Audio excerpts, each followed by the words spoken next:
अब हम एक और चीज़ ऑब्जर्व करने वाले हैं। मैं क्या करूँगी, अपनी पूरी की पूरी स्टाइलिंग में यहाँ से हटाने वाली हूँ एंड index.html के अंदर ये सारा का सारा कंटेंट हटाकर हम सिंपली 3 divs को क्रिएट करेंगे।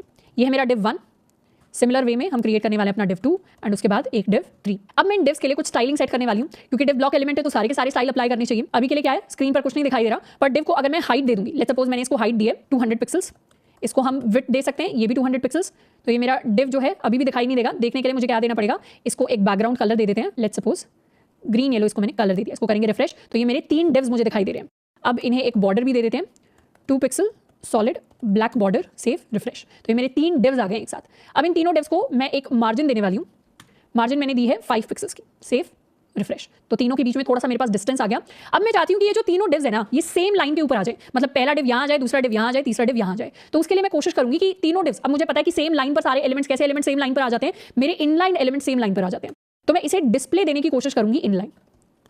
अब जैसे ही मैं इसे रिफ्रेश करूंगी, मुझे स्क्रीन पर क्या दिखाई दे रहा है, कुछ इस तरीके की चीज मुझे दिखाई दे रही है, मतलब ये ब्लैकिश लाइंस मुझे दिखाई देंगी। ये ब्लैक लाइंस मुझे दिखाई क्यों दे रही है, मुझे मेरा नॉर्मल div एलिमेंट क्यों नहीं दिखाई दे रहा, वो इसलिए नहीं दिखाई दे रहा क्योंकि जैसे ही मैंने div को इनलाइन बना दिया, अब div के ऊपर ये जो मार्जिन है ये अप्लाई नहीं कर रही है एंड काफी सारी स्टाइलिंग है जो अप्लाई करेगी नहीं। मेरा जो ब्राउजर है ना अब उस div की हाइट को देख पा रहा है, ना अब उस div की विड्थ को देख पा रहा है। अब हाइट विड्थ है नहीं, इसीलिए ब्राउजर अब उसके बैकग्राउंड कलर को भी इग्नोर कर रहा है एंड मार्जिन को तो टॉप और बॉटम से इग्नोर करता ही है। मार्जिन बस कहां पर मिली है, 5 पिक्सल इनके बीच में, मतलब लेफ्ट और राइट में सिर्फ मार्जिन दे पाया है। बट अगर मैं चाहती हूँ कि मेरा कोई भी ऐसा ब्लॉक एलिमेंट है जिसकी स्टाइलिंग भी रह जाए और वो इनलाइन भी बन जाए, तो उसके लिए मैं उसे क्या बना सकती हूँ, उसके लिए हम उस एलिमेंट को इनलाइन ब्लॉक बना सकते हैं। इसको अब अगर मैं करूँ सेव एंड रिफ्रेश, तो क्या हुआ, तीनों के तीनों जो divs थे उनकी स्टाइलिंग भी रह गई और वो इनलाइन भी बन गई। तो ये एक तीसरी वैल्यू आती है मेरी डिस्प्ले प्रॉपर्टी के लिए, which is called my inline block।